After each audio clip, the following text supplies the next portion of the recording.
आराधना का मतलब पता है? वर्शिप का मतलब किसको पता है? आराधना सुनने का काम है, करने का काम? कितना अजीब लगता है ना, मैं यहाँ से देखता हूँ कई लोग सुन रहे होते हैं खाली।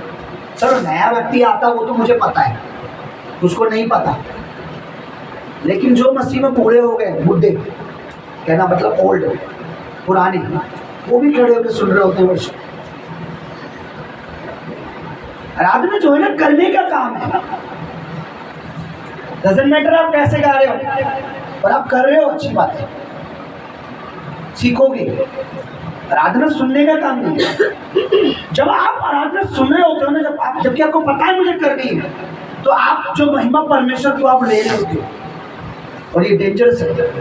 परमेश्वर कहता जो महिमा मेरी है मैं किसी और को नहीं दूं। ये बाइबल में लिखा है। ये बहुत खतरनाक हो जाता है जब आप आराधना को अपने ऊपर, आपको करना है, आपको वर्शिप करनी है, आपको ताली बजानी है, मुंह खोलना, स्तुति करनी है, तो ये आराधना है। आराधना का मतलब है हम किसी की महिमा कर रहे हैं, और सुनने का मतलब है कोई हमारी।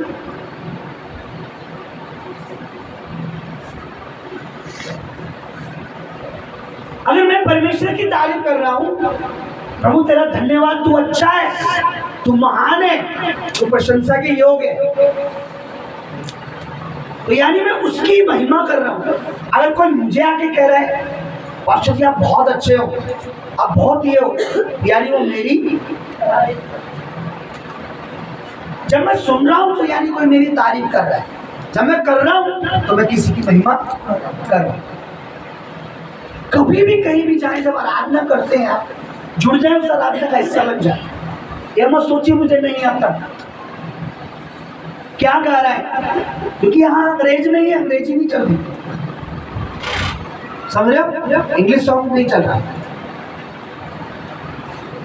अभी क्योंकि मानोगे किसी प्रेयर में मैं जाता हूँ, वहाँ इंग्लिश सॉन्ग हो रहे होते हैं, मैं कोशिश करता हूँ मैं उसमें भी गाऊँ, चाहे मुझे बहुत सी चीजें समझ नहीं आती, जो जितनी समझ आती है मैं उसको करता हूँ, क्योंकि आराधना करने का काम है, आराधना सुनने का काम नहीं है। अगर आप मुझे सुन रहे हो बैठ के, कोई चर्चों में देखता हूं मैं, ये कुर्सी लगी है, आराधना चल रही है, बैठे वो सामने वाला व्यक्ति कह रहा है ये व्यक्ति,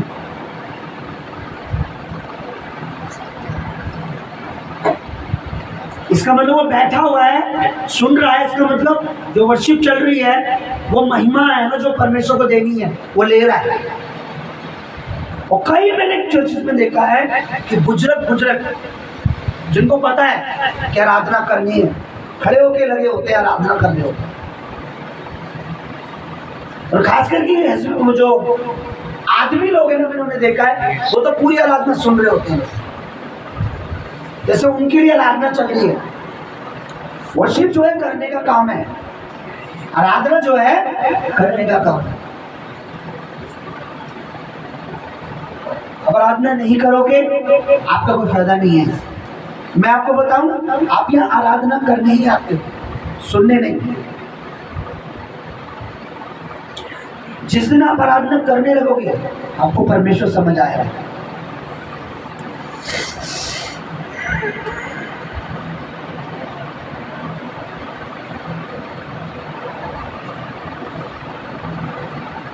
आप प्रकाशी वाक्य पढ़ो, अरे अभी वहां लिखा है, मैंने स्वर्ग में सिंहासन देखा, सिंहासन में कोई बैठा हुआ है, और देखा लाखों लाख स्वर्गदूत करोड़ों लोग उसकी आराधना कर रहे हैं। वो सुन रहा है, वहां ये नहीं लिखा मैंने देखा कि परमेश्वर आराधना कर रहा है, वहां लिखा लाखों लाख करोड़ों स्वर्गदूत और लोग देखे मैंने, जिनकी गिनती हजारों करोड़ों में थी, और वो परमेश्वर की आराधना कर रहे थे, और परमेश्वर सिंहासन में बैठा सुन रहा है।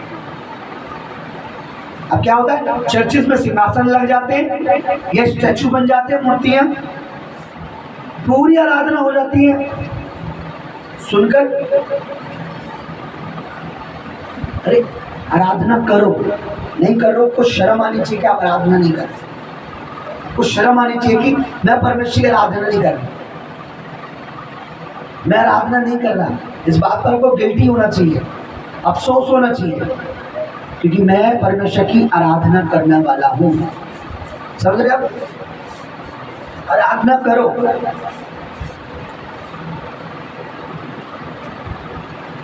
मैं आपको दो चीजें बताता हूँ,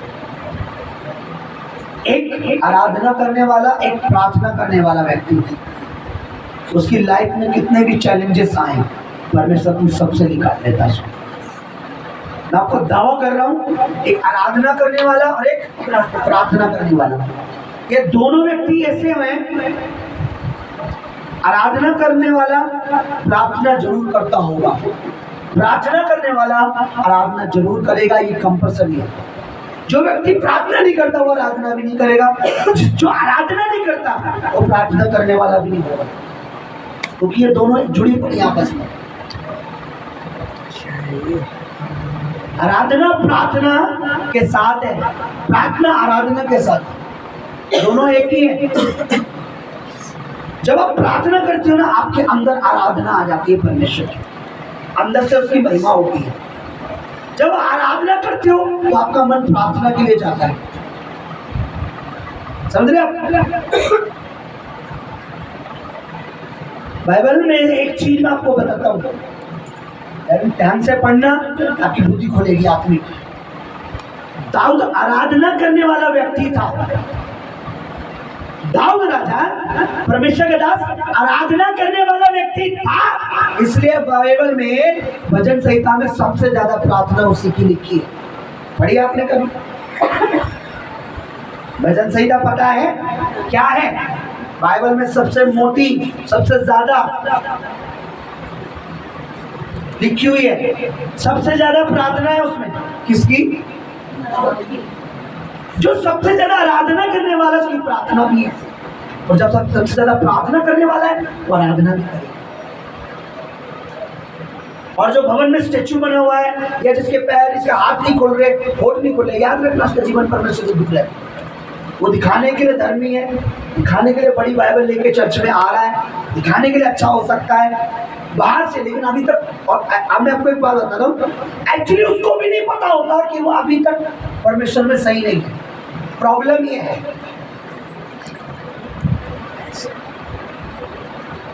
मैं आपको नहीं बताऊं, मुझे कभी भी खुद पता नहीं चलेगा मैं सही हूं या गलत हूं, लेकिन परमेश्वर मुझे बताएगा कि मैं सही हूं या, मैं रियल बता रहा हूं, मैं गलत नहीं बोल रहा हूं। नहीं समझ आ रही आपको? अब देखिए, जब हम गर्मी के मौसम में या गर्मी की जगह में जाते हैं, हमें क्या पता लगता है? गर्मी है। उसी समय अगर हम किसी ठंडे माहौल में जाएंगे, या फिर मान लीजिए एसी वाले रूम में जाते हैं, तब क्या पता लगता है हमें? ठंडा। हमें, हमारे शरीर में वो बात है कि हमें ठंडा भी पता लग जाता है, और लेकिन तब पता लगता है जब हम गर्मी में जाते हैं। ठंडी भी हमें तब पता लगती है जब हम ठंडे माहौल में जाते हैं, उससे पहले पता लगती है? अभी किसी को ठंडी पता लग रही है, लेकिन जब सर्दी आएगी तो। इसी तरीके से एक व्यक्ति दिखाने को बाइबल पढ़ सकता है और बाइबल लेके चल भी सकता है, लेकिन उसको पता नहीं होता वो अभी तक प्रभु में नहीं है। क्योंकि जो व्यक्ति आराधना करने वाला होगा वो प्रार्थना जरूर करेगा, प्रार्थना करने वाला आराधना जरूर करेगा, और वही व्यक्ति जिसके अंदर आराधना और प्रार्थना है प्रभु की, आप देखना परमेश्वर में उसका जीवन। मैंने इतने प्रभु ने मुझे गीत दिए, मैं गाता नहीं हूँ चर्च में, मैं पूछ लो जो मेरे खुद को प्रभु ने मुझे दिए। शुरू से ही मैं आराधना करने वाला, क्योंकि शुरू से मेरे अंदर प्रार्थना की मन था। आराधना, प्रार्थना, प्रार्थना, आराधना। हम गीत गाते हैं, स्तुति आराधना नीचे जाती है, कैसे ना? नहीं, नीचे जाती है, ऊपर जाती है। स्तुति आराधना कहाँ जाती है? वो क्या लेके आती है? आप सोचिए, आप क्या नहीं कर रहे, आप आराधना नहीं कर रहे तो आशीष भी नहीं आ रही। रुकी पड़ी है। आपकी आराधना स्तुति ऊपर जाके आशीष नीचे लाती है। आप पूरी पावर से आराधना करते हो, परमेश्वर पूरी सामर्थ से आशीष भेजता है। प्रार्थना विनती नीचे जाती है, प्रार्थना विनती भी, प्रार्थना भी आराधना भी दोनों का जाती है। ऊपर क्यों जा रही है? परमेश्वर सुनने और जब हम आराधना प्रार्थना, देखो दोनों गीत, जिसको ये गीत परमेश्वर के दास को जिसको भी ये दिया है वो एक आत्मीय व्यक्ति होगा। परमेश्वर आत्मीय व्यक्ति को अपने आत्मीय क्या प्रार्थना विनती ऊपर जाती है, उत्तर लेकर नीचे आती है। एक आराधना स्तुति ऊपर जाती है, प्रार्थना विनती ऊपर जाती है। अगर आप कर ही नहीं रहे हो तो जाएगी। जब प्रार्थना करते ऊपर जाती है आराधना, तो आराधना और प्रार्थना में आपको बता रहा हूँ अलग अलग नहीं है। जिसके अंदर आराधना का मन है, प्रार्थना अपने आप ही आएगी, उसका हृदय जुड़ा होगा। जिसका प्रार्थना का मन है वो आराधना किए बगैर रह नहीं सकता। मेरे को पवित्र आत्मा दिखाता है। मैं कई मीटिंग में जाता हूँ, कई लोग खड़े होते हैं, 2-4 पास्टर, कई पास्टर ऐसे खड़े होंगे और हम लोग तो यू पूरा आराधना में स्तुति, क्योंकि हमें पता है कि हम जिसकी आराधना कर रहे हैं ये आराधना ऊपर जा रही है और ये खाली नहीं आएगी कुछ लेकर।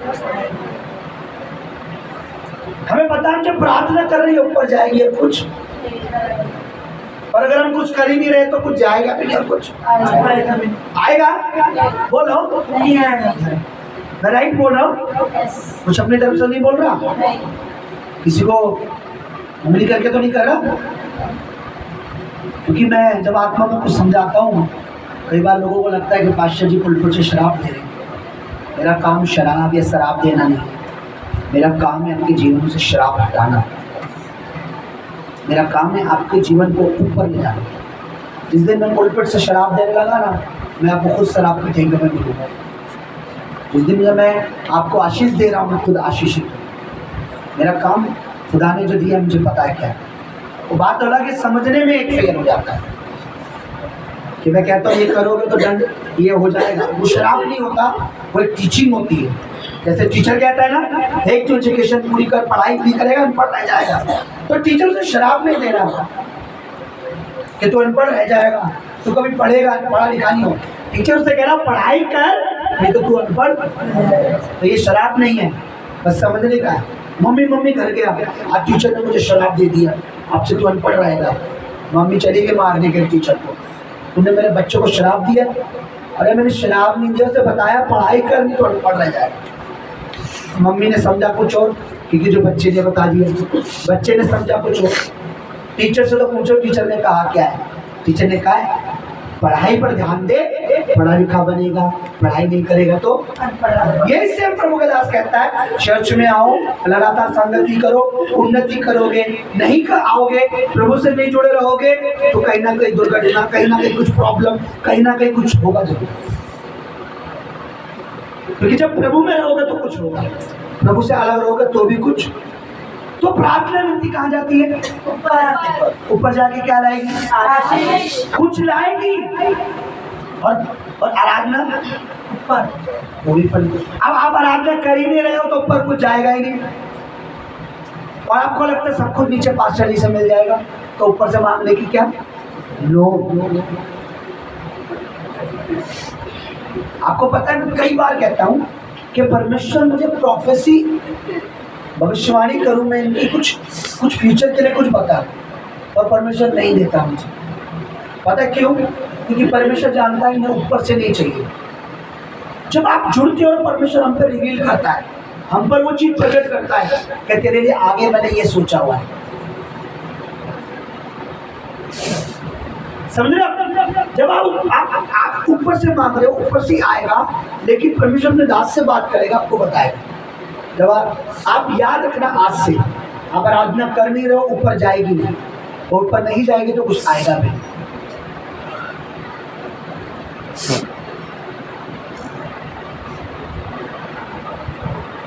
प्रकाशित वाक्य लिखा है, देखो मैं एक वचन कहता हूँ, पढ़ लीजिए।